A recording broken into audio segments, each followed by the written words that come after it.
ay mga kalaki wonju. Ito ang nagawa natin ngayon, ang ating nozzle burner. Medyo mainit pa. Yan. So, na-weld ko na siya dito. Weld.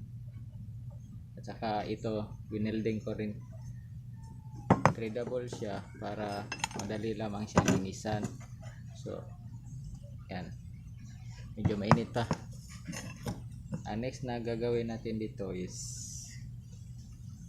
dudugtungan natin siya ng elbow na 1/2 by 3/4 para sa daluyan ng hangin.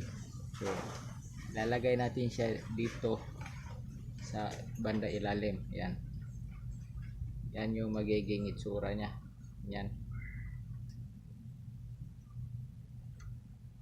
Dito tayo maglagay ng tubo para sa ating blower. So, medyo mainit pa siya. So, i-weld natin siya ngayon. Dugtungan natin siya dito para matapos na. Yan. Hindi ko na lalagyan ng extension para hindi na tayo magputol ng mga pirasong bakal. So, i-weld na natin siya para makadikit siya. Let's go. Bago natin siya i-weld, iispatan mo natin siya para hindi siya gumalaw, para makuha natin yung straight niya. So, dandahan lang natin siya iispatan.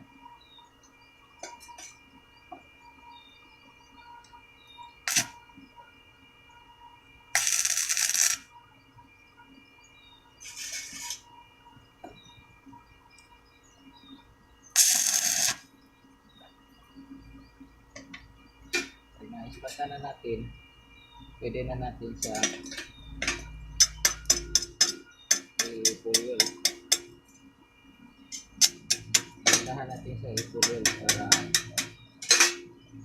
hindi naman gaano baka ma-curve pag ating binilisan. So, dahan-dahan lang. So, try natin mag-pull.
So, check natin siya guys kung okay ba ang pag-weld niya. Yung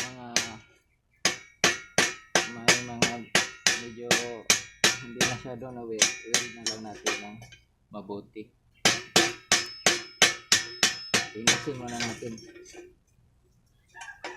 Kunin natin yung flux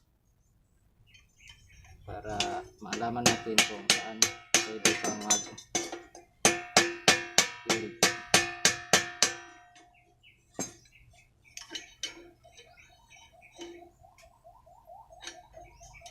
Make sure na madikdik natin siya para hindi tayo pabalik-balik. Didikdikin siya natin siya ng mabuti.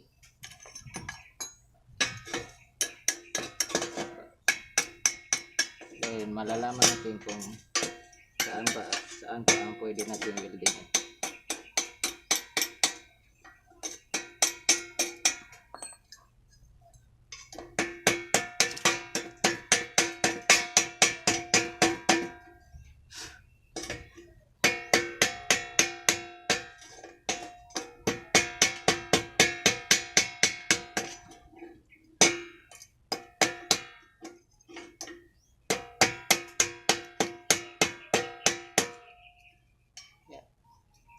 Kita nyo? Ayan. So, ito yung itsura. I-weld na lang natin siya, i-clear natin siya para kuminis at gumanda. Ayan. So, tatapusin ko lamang ito. Pagkatapos, gagawa naman ako ng iba pang ganito. So, yun lang guys. Thank you. Please subscribe my channel mga Lucky Wunju para updated kayo sa aking mga gagawin pang mga video. Salamat!